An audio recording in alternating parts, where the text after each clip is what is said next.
예, 요즘은 그런 게 많이 없는데 좀 제가 어렸을 때는 뭐 이야기 같은 것들이 많이 있었어요.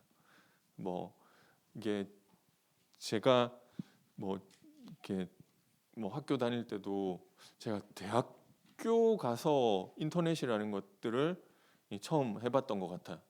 제가 고등학교 때까지 뭐 좀 빨리 좀 하는 사람들이 인터넷이 없지는 않았을 것 같은데요. 뭐 이렇게 PC 통신 가지고 뭐 이런 거 하는 사람들이 있었던 것 같은데 이렇게 일반인들이 많이 하지는 못했고요. 제가 대학교 가서 좀 많이 했었던 것 같아요. 근데 그 이전에는 어떻게 보면 그런 게 없으니까 보니까 요즘은 뭐 인터넷 커뮤니티 같은데 뭐 이런 얘기 저런 얘기 막 많이 올라오고 뭐 여러 가지 소통도 되고 하는데 뭐 그전에는 좀 그런 게 많이 없잖아요. 그러니까 막 우리가 그냥 좀 이야기 같은 것들이 뭐 좀 유행을 했던 것 같아. 그래서 뭐 최불암 시리즈니 만드기 시리즈니 뭐 이런 것들이 유행을 해. 지금은 그런 게 유행하기 힘들어진 것 같아. 왜냐하면 그냥 커뮤니티에서 막 그렇게 다 얘기하지 입에서 입으로 뭐 전파되는 그런 얘기들이 많이 없는 것 같아. 이게 좀 이렇게 좀 딴 얘기가 길었는데요. 제가 어렸을 때 그래서 들었던 얘기가 있는데 뭐 또 우리 또 뭐 홍콩 할매 귀신 뭐 이런 얘기도 있었거든요. 그래서 어떤 이좀뭐 아시는 분은 또 아시는 얘기겠지만 공부를 좀 못하는 그 어떤 여학생이 있었는데요.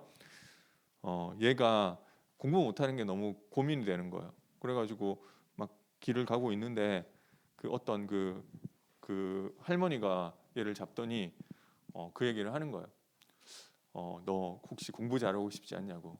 근데 갑자기 모르는 사람이 그렇게 얘기를 하니까 뭐 무슨 뭐 이상한 소리를 하느냐고 했는데 얘가 공부가 안 되는 게 너무 고민인 거예요. 자기는 좀 하는 것 같은데 성적이 너무 안 나오고 막 그래가지고 고민인데 할머니 얘기가 조금 솔깃한 거예요. 할머니가 뭐라고 얘기를 하느냐면 이렇게 매일 밤 12시에 그 좀 옛날 얘기니까 좀 그런 게 있었던 것 같아.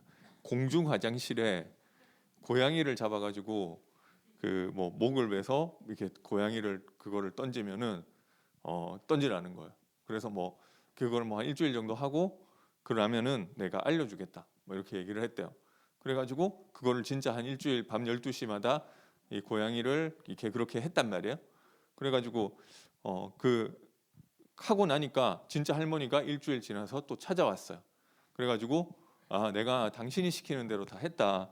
그래서 어떻게 하면 공부를 잘할 수 있냐 이렇게 얘기를 했더니 할머니가 그 대답하는 얘기가 예습 복습을 철저히 하면 된다 이렇게 얘기했다고 합니다. 그래서 이게 저희 뭐 그 당시 좀 유행했던 얘기예요. 그래가지고 얘가 너무 그래 그 뭐 좀 이게 말도 안 되는 소린 그 어쨌든 뭐 얘는 뭐 안 되니까 그래서 막 이제 막 예습도 하고 복습도 했단 말이에요. 근데도 좀 성적이 안 오르는 거예요. 그래가지고 할머니가 그러다가 할머니를 또 만났어. 그래가지고 그 할머니가 다시 한번 일주일 동안 그 일을 하라는 거예요. 그래가지고 얘가 무서웠지만 그래도 공부 잘하고 싶어가지고 그렇게 했단 말이에요. 근데도 그러고 나니까 또 할머니가 찾아왔어요. 그래가지고 아니 지난번에 얘기한 대로 예습 복습 했는데도 안 오르는데 어떻게 된 거냐고 얘기를 하니까 그 할머니가 대답하기를 그러면은 국영수 위주로 하라고 이렇게 얘기했다고 합니다. 그래서 뭐 그게 이게 뭐 그 당시 막 많이 하던 얘기인데요.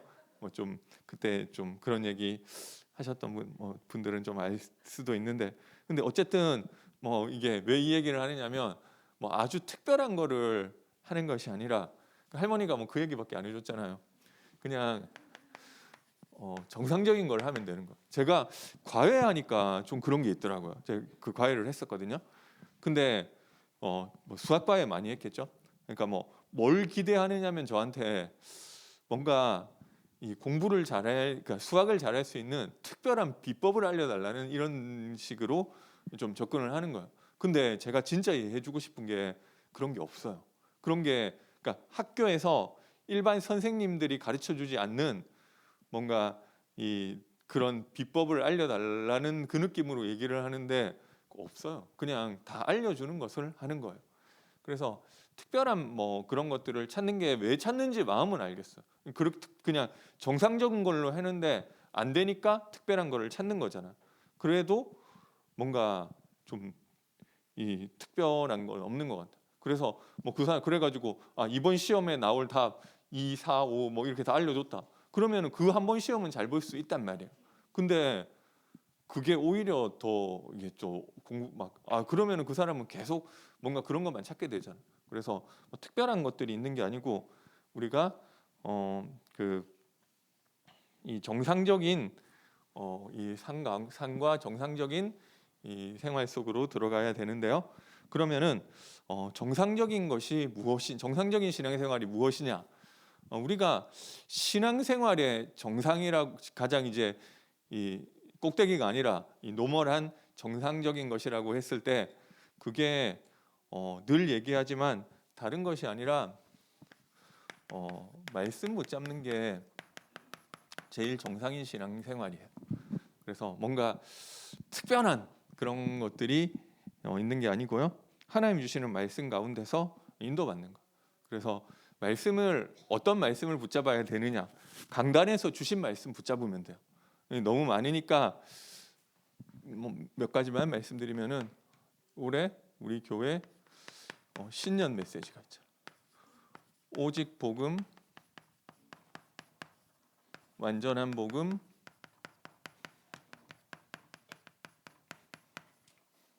영원한 복음.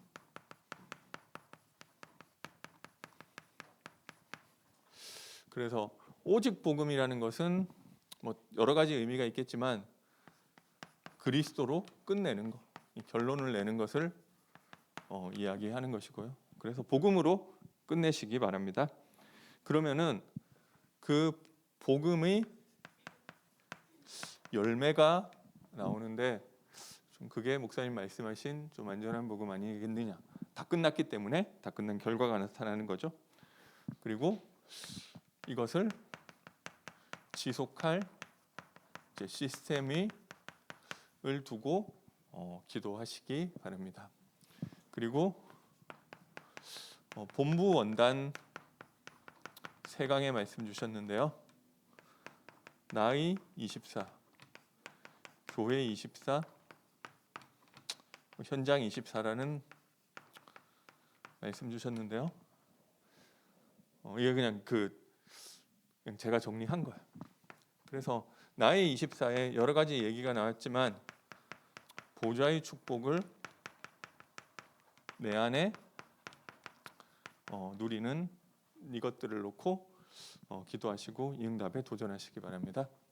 교회 24에서는 미래 캠프,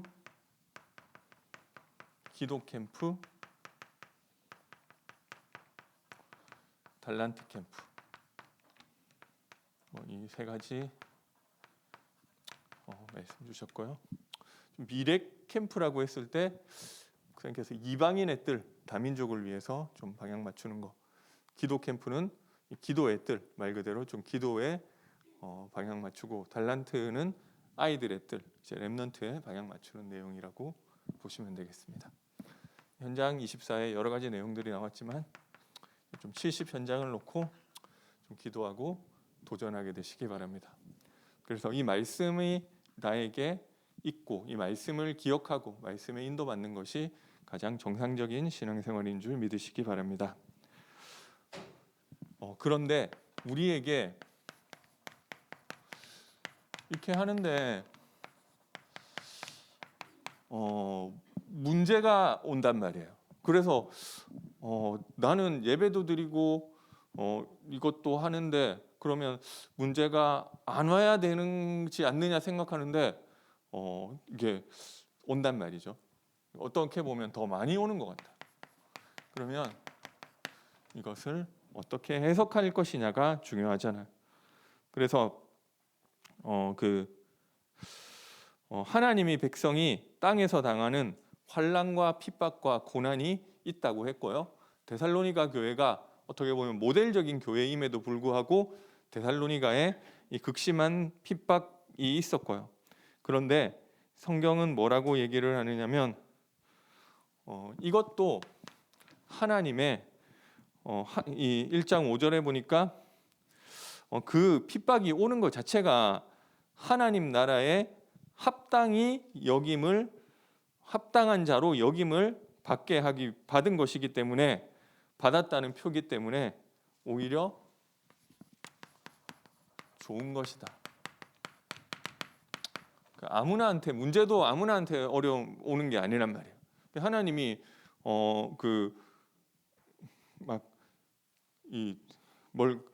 수영을 가르쳐 줄 때도 뭐 저기 갑자기 물에 던져놓고 뭐 알아서 살아남아라. 예전에 가르칠 때는 뭐 그렇게 식으로 알려줬다는 사람이 있지만 요즘 수영장 가면 안 그러거든요. 그냥 물장구부터 치는 것부터 해가지고 이게 뭐 그 다음에 저기 판 잡고 하고 판 잡고 하다가 또 될 것 같으면 판을 조금씩 넣어보게끔 그렇게 한단 말이에요. 근데 하나님이 우리를 인도하실 때도 이렇게 한 단계 한 단계 인도하신다는 거예요. 그런데 이게 나한테 근데 갑자기 판을 놓고 수영을 하라고 하면 제가 그때 저도 예전에 그게 좀 겁났던 것 같아요. 그렇지만 하나님이 보셨을 때 너는 그 정도 된다 해서 온 것이기 때문에 그것은 좋은 것이다. 그래서 우리에게 오는 환난은 그리고 이 나에게 만약에 그러니까 근데 이게 어떻게 우리가 오는 환난이 사실은 뭐 상황 때문에 오는 핍박과 환난도 있지만 사실은 사람 때문에 오는 게 더 많죠. 그러니까 이 사람이 나를 그냥 괴롭히는 거면, 그러니까 하나님이 나에게 이런 환난을 허락하신 거라고 하면은 그래 뭐 이렇게 하겠는데, 우리는 이게 사람이 나를 괴롭힌다 이렇게 생각할 때가 많단 말이에요. 그러니까 우리는 그 사람에 대해서 자꾸만 원망하거나 미워하게 되는 것 같아요. 그렇다 할지라도 6절에서 9절에 보니까 너희로 환난을 받게 하는 자들이 있는데요, 자들에게 환난으로 갚으실 것이다.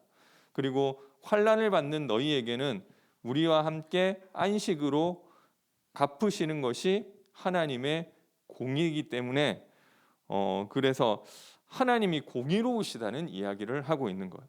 그래서 하나님이 공의로우시기 때문에 잠깐 그런 일들을 하나님의 계획이 있어서 허락하셨지만 이 하나님이 이 상황을 잠깐 허락하셨지만 하나님의 이제 말하자면 잘못 없이 환난을 받는 사람들을 환난으로부터 건지시고 참된 안식으로 갚아주시고, 그리고 핍박한 자들에게는 환난으로 갚아주는 것이 하나님의 공의라는 것. 그래서 하나님이 공의로우신 하나님이 갚아주실 것이다. 그렇기 때문에 그 문제 때문에 우리가 흔들릴 필요가 없다는 것입니다. 그리고 이 1장 11절에 보니까요, 그래서 환난을 없애달라, 핍박을 없애달라고 이야기하고 있지 않고요, 그 환난과 핍박이 있는데 그 환난과 핍박을 통해서 하나님이 영광 받으시도록 그렇게 그 하나님이 영광 받으시는 그 계획이 있다는 것입니다.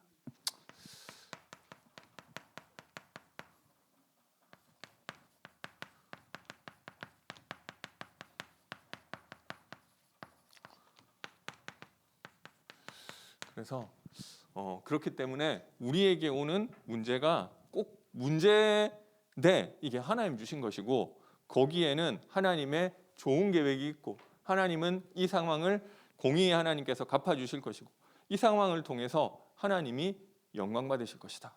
이것이 우리에게 오는 문제를 보는 눈인 줄 믿으시기 바랍니다. 그래서 보니까 저기 우리 교회 얼마 전에 2부 예배 때 어떤 대학생 한 명이 이제 좀 예배 드리다가 좀 쓰러졌어요. 근데 이 친구가 좀 이게 한 두 번째 자리 정도 앉았으면 됐었는데, 지금 이은옥 권사님 앉으신 제일 앞자리에 앉아가지고 이게 두 번째 자리에 앉았으면 탁 걸려가지고 그냥 많이 다치진 않았을 건데, 제일 앞에 지지하는 게 없으니까 이렇게 이렇게 앞으로 넘어졌단 말이에요. 그러니까 얼굴도 상하고 이빨도 상하고 뭐 여러 가지 좀 많이 다치게 됐어요. 그리고 이 친구가 이제 원래부터 교회를 쭉 다니던 애가 아니라 좀 불신 가문에서 이제 예배를 좀 회복하려고 했는데 좀 한 두 번째, 한 세 번째 나왔는데 좀 그런 일이 생겼더라고요. 그래서 좀 뭐 근데 이 친구가 그 교회는 한 세 번째 나왔는데 저하고 또 다락방을 한 1년 뭐 그 정도 했었거든요. 지금도 하고 있고요. 근데 이게 예배 드리려고 하는데 좀 이렇게 되니까 좀 힘들어지는 거예요. 그래서 뭐 이번 주에 이제 진짜 예배하려고 했는데 또 이제 그러니까 문제가 있어가지고 자기 문제라기보다는 상황이 그런 상황들이 자꾸 생기는 거예요.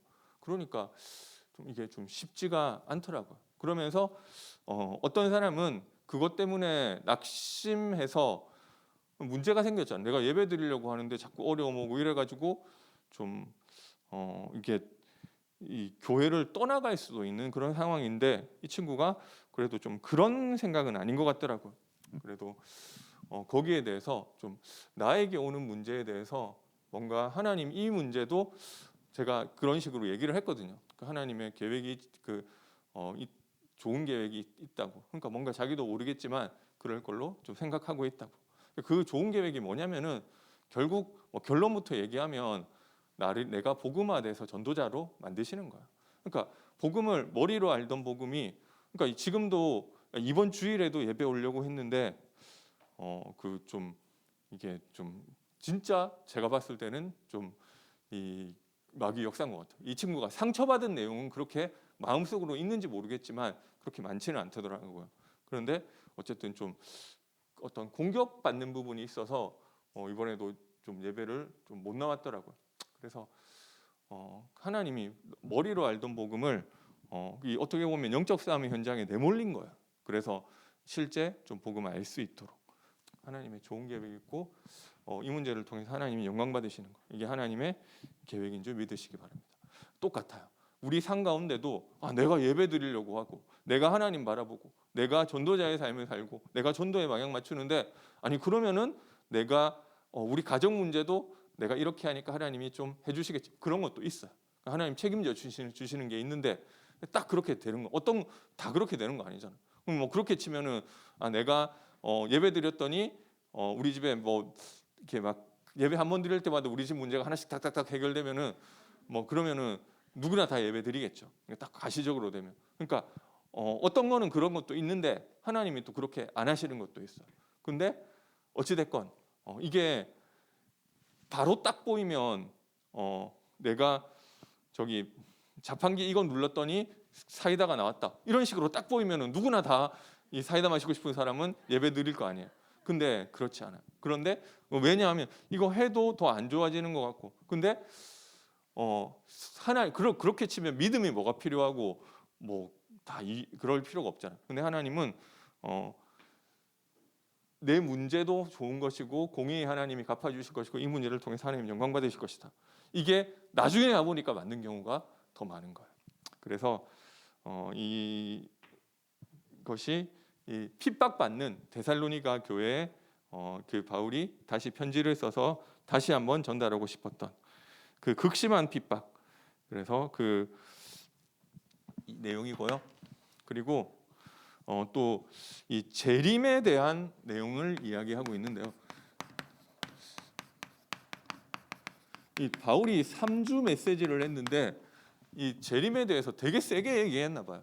그러니까 이거 딱 이 사람들은 뭐 말씀을 원래부터 들었던 사람이 아니잖아요. 교회가 없던 곳에서 교회를 이 사도행전 17장에 만들고 왔는데 그때 그 재림에 대한 메시지를 강하게 하지 않았나.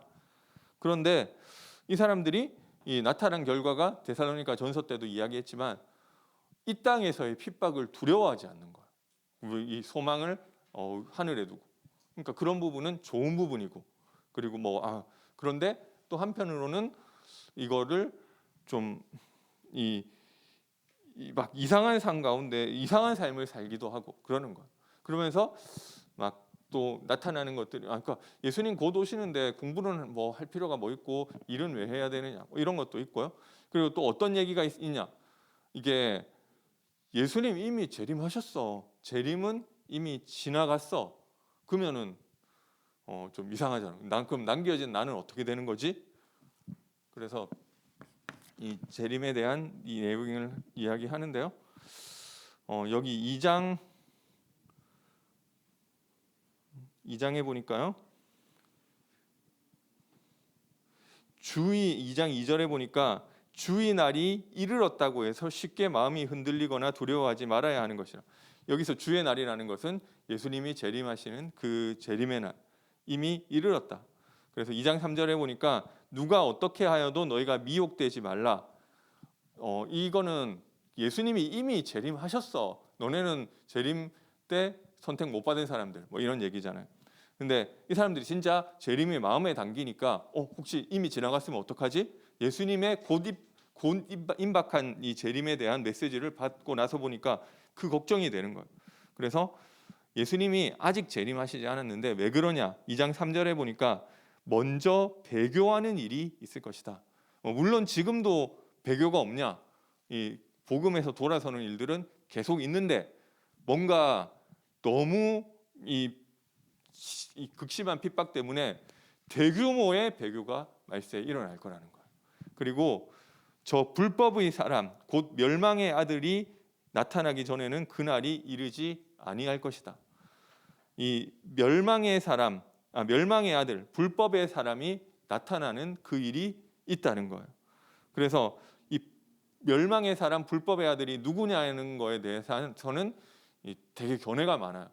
이 사람은 2장 4절에 보니까 대적하는 자라 신이라 불리는 모든 것과 숭배함을 받는 것에 대항하여 그 위에 자기를 높이고 하나님의 성전에 앉아 자기를 하나님이라고 내세우느니라. 그래서 자기를 하나님이라고 칭하고요. 그리고 하나님이 받으셔야 될 성전 위에 앉는다. 성전을 더럽히고 하나님이 받으셔야 될 숭배를 자기가 받는다. 이런 인물이 예수님 재림 전에 나올 것이라고 이야기하고 있는 것입니다. 그래서 이 사람이 누구냐는 거에 대해서 이 신학자들이 예전부터 되게 얘기가 많았어요. 그래서 이 대표적으로 로마의 칼리굴라가 이 멸망의 불법의 사람이라고 하는 얘기도 있고요. 왜냐하면 로마 황제는 다 신으로 여기고 숭배를 받았지만 칼리굴라는 아예 본인이 스스로를 하나님이라고 이야기하면서 이런 일들이 있었고, 그래서 칼리굴라가 아마 이 불법의 사람 아니냐 이런 이야기도 있었고요. 그리고 이 교회사에 보면 성전을 더럽히는 이런 사건이 몇 번 있었거든요. 그 로마의 안토니 폼페이우스인가 이런 사람이 있었고, 그 다음에 AD 70년에도 그 디도 장군이 아무튼 예루살렘이 정복되면서 성전이 더럽히는 일들이 한 2번 정도 있었고요. 그래서 그 아마 장군일 아마 이 불법의 사람이라고 이야기하는 경우도 있고, 그리고 네로 황제를 불법의 사람이라고 이야기하는 경우도 있는데 정확하게는 잘 모르는 부분이고요. 근데 어찌 됐건 이 마지막 때 분명히 이 악의 어떤 결정, 그러니까 이게 말세 딱 한 번만 일어나는 건 아니고 요한계시록의 핍박이라는 것은 어떤 대환란이 아무 문제 없다가 대환란의 시기에 막 이런 환란들이 일어나고 예수님이 이 절정에 예수님이 재림하시고 꼭 이런 내용은 아니고요. 이미 그게 지금 현세와 분리되어 있는 게 아니고 이미 요한계시록의 핍박이 지금도 일어나고 있어요. 지금도 이미 불법의 사람들이 활동하고 있는데, 그러면은 그렇지만 이 절정이 되는 어떤 것들은 있다는 거예요. 그래서 이 요한계시록 얘기도 마지막 뭔가 어떤 딱 대환란의 시기가 있고 그때부터 시작되는 일이라고 볼 수는 없고요. 이미 요한계시록의 환란, 이 우상 숭배하고 이 배교하고 이런 일들은 지금도 있어요. 그래서 칼 들고 하는 것이 아니라 우리 마음이 도둑질 당하고 이런 것들이 이미 그 환란은 시작이 됐고요. 그렇지만 어떤 절정에 이르는 그 절정의 점이 있다는 것. 그래서 그 불법의 사람이 나타나게 될 것이다. 근데 그 불법의 사람이 아직 나타나지 않았기 때문에 예수님이 벌써 재림하셨다는 이야기는 아니라는 거예요. 바울이 이야기하고 있는 내용이고요. 그리고 또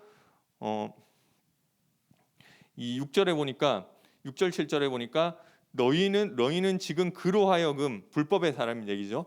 그이 때에 나타나게 하여 막는 것이 있는 것을 아나니, 불법의 사람이 나타나는 것을 막는 것이 있대요. 2장 7절에는 불법의 비밀이 이미 활동하였으나 지금은 그것을 막는 자가 있어 그 중에서 옮겨질 때까지 하리라. 그러니까 이 불법의 사람이 나타나서 이 대환란의 시대가 시작되는 그 시기가 있는데, 이게 나타나지 못하도록 틀어막고 있는 그 어떤 존재가 있다는 거야. 막는 자. 이게 막는 자는 도대체 뭐냐? 성령을 이야기하는 것이냐, 교회를 이야기하는 것이냐, 아니면은 천사를 이야기하는 것이냐. 어떤 사람들은 이 로마의 유명한 교부 터틀리안인가, 로마 제국이다. 로마 제국이 이걸 막고 있어서 이 불법의 사람이 나타나지 못하는 것이다. 그래서 로마 제국 위해서 기도하자. 이런 얘기를 하는데 그거는 아닌 것 같고요. 로마 제국 망했는데. 그리고 또 여러 가지가 있어요. 여러 가지 우리가 하는 전도 활동이 이런 불법의 사람이 활동하지 못하도록 막는 것이고, 우리가 전도 운동이 끊어졌을 때 뭔가 이 불법의 사람이 나타나느냐, 이걸 여러 가지 얘기가 있는데 그냥 말이고요. 그 어거스틴이 뭐라고 했느냐면, 나는 솔직히 바울이 여기서 무슨 말 하는지 잘 모르겠다고 그렇게 얘기했거든요. 그게 지혜로운 얘기예요. 이거는 이 일이 있고 지나가고 난 다음에야 하나님이 성경에 기록한 이 말씀이 이 이야기였었구나 하고 아는 것이지, 지금 이 불법의 사람은 어떤 것, 천주교 교황이다, 아니면 교황은 있죠. 근데 어쨌든 막는 자는 뭐다 이렇게 얘기를 하면은 그거는 사실은 틀린 얘기를 할 수밖에 없는 거예요. 그러니까 이거는 잘 모르는 이야기고요. 근데 어쨌든 좀 바울이 계시를 받은 바로 이해하면 예수님의 재림 전에 이런 일들이 일어나게 될 것이고, 이 불법의 사람을 막는 자가 비껴주면은 불법의 사람이 나타나서 이 대환란이 오게 되는 것이고, 그 이후에 재림이 오게 될 것이다. 이런 이야기들을 이야기하는데, 요한계시록에 이야기한 그림하고 사실 많이 다르지 않죠. 거의 비슷한 얘기인데, 그런데 그러면은 이게 어떻게 너무 힘들어지지 않느냐? 2장 8절에 보니까 옮겨질 때까지는 그렇게 되는데, 그때 불법한 자가 나타나리니 주 예수께서 그 입의 기운으로 그를 죽이시고 강림하여 나타나심으로 패하시리라. 결과는 승리로 정해져 있다는 것입니다. 그 입의 기운, 말씀이죠. 그리고 그리스도 앞, 그래서 이 말씀이 기록됐다는 것은 승리가 확정되어 있는 거예요. 제가 지난주 토요일에 우리 대학생들하고 그 닥터 스트레인지 2라는 영화를 봤는데요. 거기서 저는 마블 영화 많이 안 봤는데 이번에 처음은 아닌데 어쨌든 몇 번 안 봤어요. 근데 여기 어떤 게 있느냐면은 이제 이 멀티 유니버스 좀 죄송합니다. 그러니까 내가 지금 어떤 선택을 하느냐에 따라서 우주가 되게 많이 있는 거예요. 그래서 이쪽 우주에 나는 이렇게 살고 있는데 저쪽 우주로 건너갔어. 저쪽 우주에는 이렇게 살고 있고 또 다른 우주에는 이렇게 살고 이런 그런 게 있더라고요. 제가 그러니까 생각을 안 해봤던 얘기였어요. 근데 이걸 진짜 그런가 생각을 해봤는데, 제가 말씀 보니까 그냥 소설과 영화적인 이런 설정이지 그렇지 않아요. 이게 정해져 있어요.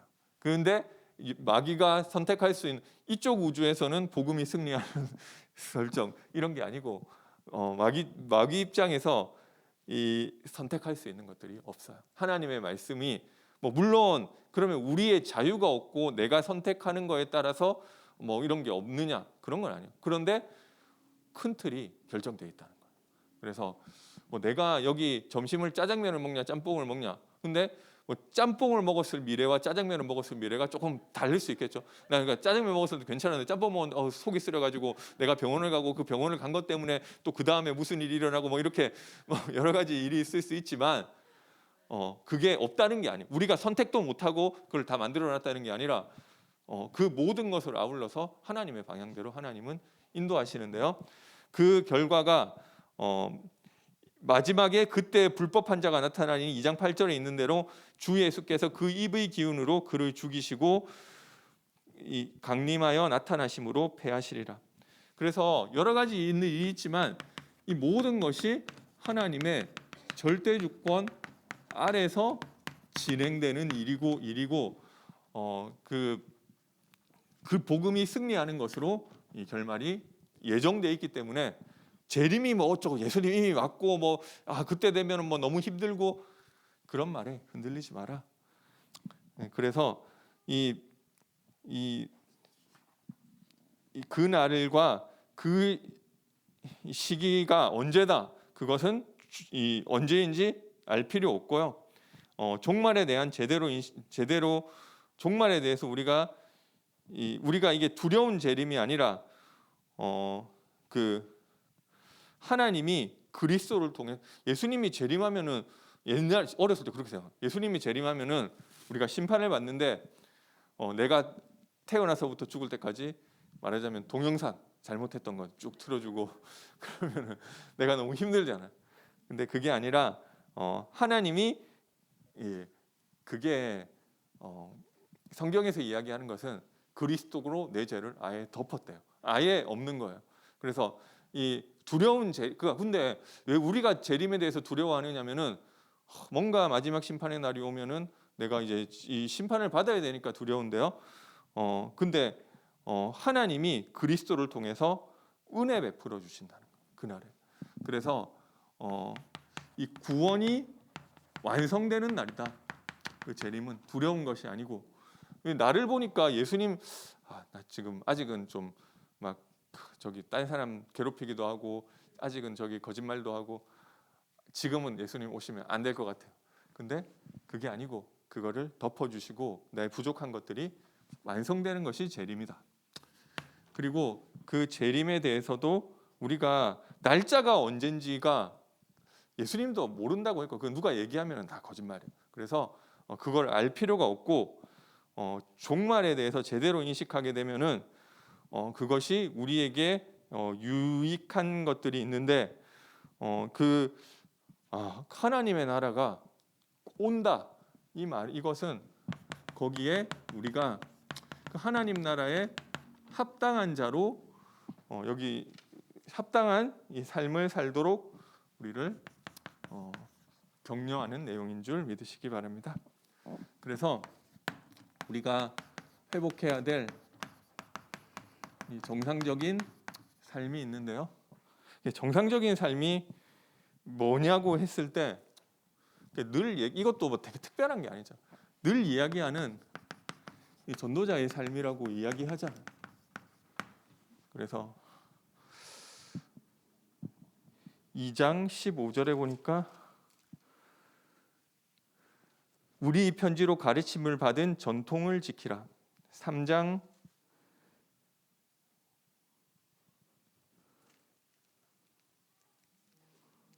6절에도 형제들아 우리 주 예수 그리스도의 이름으로 너희를 명하노니 게으르게 행하고 우리에게서 받은 전통대로 행하지 아니하는 모든 형제에게서 떠나라. 이 전통을 이야기하는데요. 그래서 특별한 것이 아니고 그냥 우리 당연한 것을 하면 되는 거예요. 오늘도 좀 예배 성공하시기 바랍니다.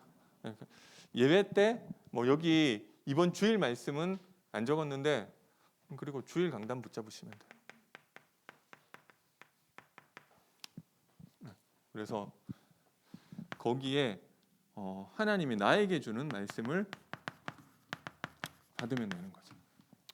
하나님이 예배가 그냥 하나님께 좀 영광 돌린다 이런 의미도 있지만 만약에 그렇다고 하면은 그 한 절반 정도의 의미밖에 안 되는 거고요. 하나님이 그 시간에 나에게 말씀을 주신대요. 근데 이게 하나님이 나한테 편지를 보내주시는데 예배를 통해서 주신다. 근데 그게 뭔가 꿈 같으면은 나한테만 하나님이 그 꿈 꾸게 하셨으니까 내 걸로 생각을 하겠는데, 이 예배 때는 말씀을 여러 명한테 주잖아요. 그리고 설교자는 우리 교회 예배 말씀을 뭐 강단 말씀을 주일 말씀 예배를 몇 분 정도 들으시는지 모르겠는데 한 300명, 400명 정도 들으신다고 하면은 그 안에서 나에게 개인적으로 주는 말씀은 아니잖아요. 하나님이 내 사정을 알고 나한테 딱 주는 말씀 아니란 말이에요. 그 설교자는 어떻게 생각하느냐면 그 어떤 마음속으로 한 중간 정도 되는 상황을 그려놓고 그 사람에게 메시지를 준비한단 말이에요. 그러면 그게 어떻게 내게 되느냐고. 그래서 이 성령의 감동하심이 나오는 거예요. 그 메시지를 받는데 성령이 나에게 감동하시는 내용들이 있단 말이에요. 그래서 그 말씀이 목사님은 저 얘기를 했는데 그게 나에게 주는 하나님의 음성으로 받아질 수 있도록. 그래서 그것들을 한 문장으로 정리하는 이게 신앙생활의 이게 왜 이게 뭐 정리를 하면 되고 안 하면 안 되냐. 저 옛날에 중요한 그 막 머리 한참 좋고 뭐 고등학교 때 진짜 중요한 설교는 아예 저는 하나도 안 썼어요. 그러니까 아예 내가 저걸 다 외우겠다 이렇게 생각하고 그러면은 뭐 굳이 안 적으셔도 돼요. 근데 저도 지금 그렇지도 않고요.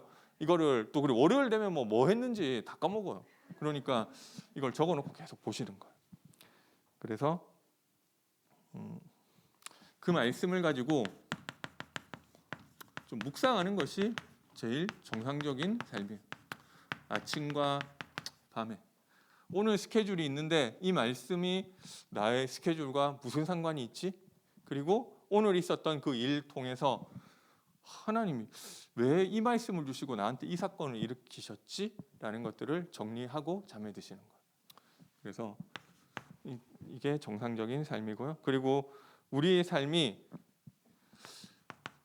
정상적이면은 당연히 좀 전도 운동에 좀 방향 맞추게 되어 있는 것입니다. 이거를 하라고 하는 게 아니고 마음이 생기는 것 같아.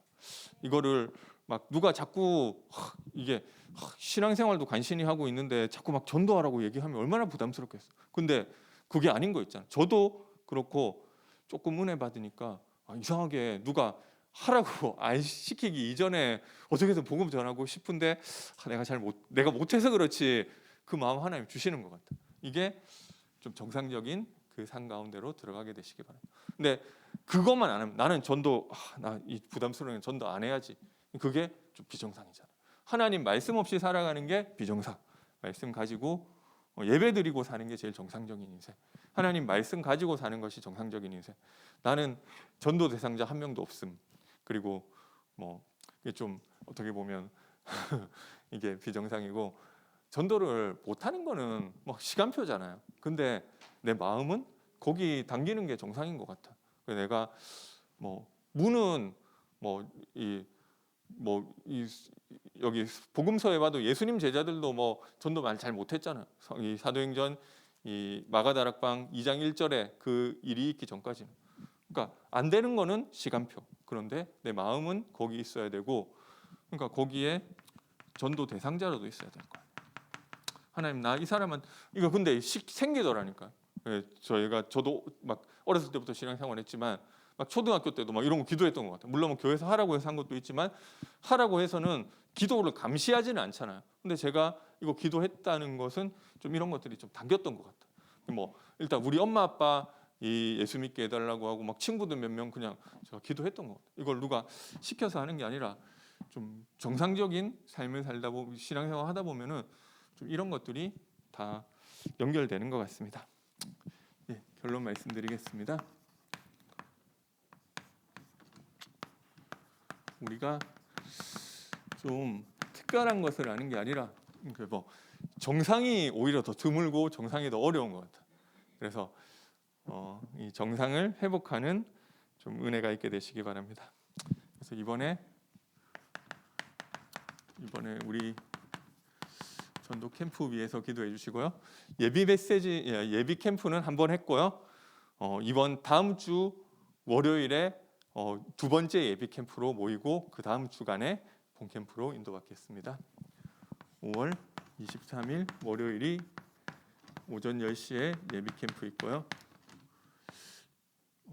5월 30일부터 6월 3일까지인데 6월 2일, 3일은 공식적 캠프 기간은 아니고요. 근데 그냥 하시면 돼요. 뭐 점심값이 안 나간다 이렇게 생각하시면 되고, 그리고 뭐 메시지가 없고 포럼이 없다. 근데 일주일간 그렇게 인도 받으시면 되겠습니다. 그래서 일단 이번에 그 팀 구성을 해야 되는데요. 이번 주간에 혹시 참가 안 하신 분들은 참가 신청하시기 바랍니다. 이게 매일 안 와도 뭐 그냥 그런 때 있잖아요. 뭐 하루도 빠지면 안 되면은 좀 부담스럽잖아요. 되시는 날 하세요. 그러니까 내가 다른 날은 안 되는데 나는 월요일은 시간 낼 것 같아. 뭐 하루만 하는 걸로 체크하셔서 내시면 돼요.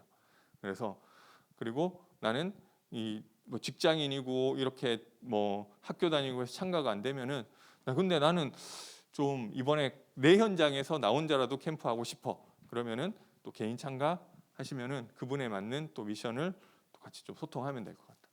그래서 좀 이번 주 안에 팀 구성이 돼야 되니까 우선 좀 참가해서 그 뭔가 캠프를 하는데 되게 특이별한 걸 하는 게 아니고 정상적인 것을 좀 회복한다고 생각하시면 되겠습니다.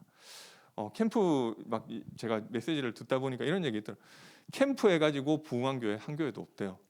근데 이 정확하게 얘기하면 되는 교회가 캠프를 하니까 캠프가 되어진 거고, 안 되는 교회에서 캠프 한번 한다고 그게 되는 게 뭐 그런 의도로 그분이 얘기를 하시더라고요. 그래서 뭔가 이거를 한번 확 뭐 그런 건 있어요. 뭐 우리 좀 영접을 하려고 하면 많이 할 수는 있는데 그것보다 좀 내가 좀 회복되고, 우리 또 보면 목사님 뭐 어떻게 하실지 모르겠지만 하반기에 할 수도 있고, 뭐 적어도 제가 보니까 1년에 한 번은 하실 것 같더라고요. 계속 해야 되는데 이번에 뭔가 내가 하는데 하나님 준비하신 데까지만 응답받았어요. 내가 막 이걸 너무 막 억지로 뭐 하려고 하다가 너무 힘들어가지고 나 못하겠어 이렇게 되면 안 되잖아. 그러니까 막 하나님이 하신 거를 그러니까 보고 오면 그렇게 힘든 게 없어요. 그러니까 이번에 그냥 여기까지만 응답받아야 되겠다. 그래서 막 너무 뭔가를 많이 하려고 하지 마시고 그냥 좀 미리 이거를 조금 마음에 두면 내가 이번에 캠프 때 하고 싶은 게 떠오를 거예요. 그것만 하시면 돼요. 그래서 좀 여러 가지 정상을 회복하는 캠프로 인도받게 되시기 바라겠습니다. 제가 기도하고 마치겠습니다. 사랑의 하나님, 은혜와 사랑을 감사드립니다. 우리가 우리에게 오는 문제에 흔들리지 않고 재림에 대해서 이상하게 생각하지 않고 하나님이 재림을 준비하는 하나님께 합당하고 정상적인 삶이 우리에게 회복되게 하여 주옵소서. 예수님의 이름으로 기도드립니다. 아멘.